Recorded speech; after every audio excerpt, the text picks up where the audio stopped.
Morning, guys. Jim Squares here, bringing you some more money hacks. Today is a money hack I'll get into it. But first, you need to remember to like and subscribe down below. It's always a good thing for you and for me. So, so definitely, if you want to see more of these and want me to give you more tips, definitely put it down there. So, the next thing is how to save money on insurance.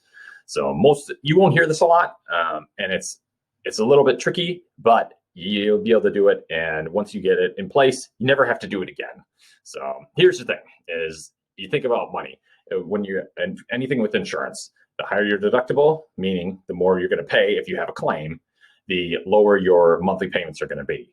So set it as high as you can, lower your monthly payments. Now, here's the thing is you want to make sure you have that money to pay that big amount. So let's take an example, car. So we have a car accident and my deductible is $250 and yours is $1,000. And the cost is $260. So do I claim that? Well, I'd save $10 if I claimed it. And I only have to pay, I save $10, but you're going to pay it no matter what because you're going up to $1,000. However, you are more than making up on those monthly payments for savings. I think you save, I'm pretty sure it's like 20% if you had yours at $500. And if you did $1,000, I believe it's 40% savings on your monthly costs. So here's a way to think about it is you look at how many accidents do you get into. You get a lot of accidents, this advice won't work for you. You get into hardly any accidents or very little accidents, and most people don't get in accidents, this will help you out.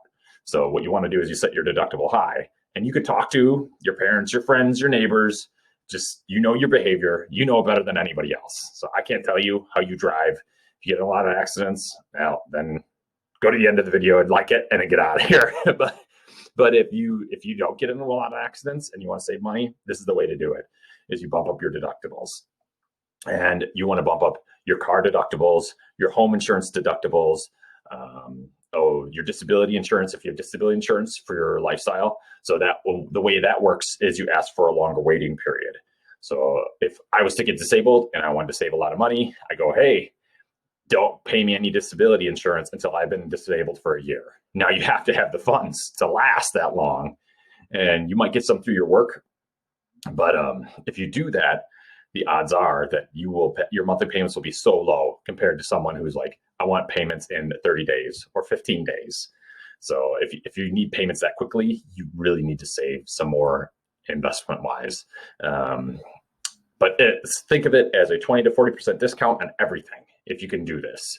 Now, I will throw out an idea here for you. Is something I did in order to build this. Is a lot of times when people go, hey, Jim, I don't have that kind of money sitting around. So what I usually ask is like, well, do you put any money away for your Roth or do you have 401k? Now, your Roth, I would say, is your best bet for helping out with this policy. So here's what you can do with your Roth. You have a Roth IRA, you put money into it. I believe you could put in $5,000, something like that, $6,000 this year, $6,000. But you put in $1,000. So let's just say it's $1,000. You get in it and that's all you can afford this year, which is great. It's fantastic. So it's a great start. And you put that in, and then you get into a car accident and your deductible was $250, but you bumped it up to $500. So you can take $500 out of your Roth because it's your contribution. So you can take that out, no taxes, none of that stuff. So again, I'm not an investment advisor, but this is what you can do. So I haven't had the need to. I put this in place, and this was my plan. Is I was saying, oh, well, if I owe for a big deductible, I'm going to take it out of my Roth. As my Roth balance grew and I kept contributing more, I was able to bump up my deductibles. Now, at that point, then my salary is increasing, everything else is increasing, and so I had more funds to pay for all of this. So I would recommend doing that, is funding your Roth. And then you could say, hey, I put $250 there. And then now you can handle a $250 deductible. And then you get $500 in there. Okay, now I can get a $500 deductible. Eventually, you won't want your deductible any higher. Like a car, $1,000. This is the most you probably want. Your house, $5,000, I think that's about probably as high as you want to go. It's a little steep. And then disability, again, that's steep. 365 days, that's a long time to be disabled without having a disability insurance policy. Your work will have some sort of policy if you have a job that supplies it. You'll want to check that because that will make a difference.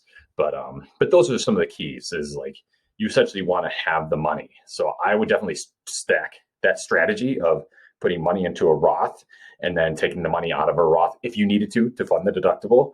And what will happen here is you most likely won't want to touch it. So you'll find other ways of getting the money, and then you'll pay for your deductible another way.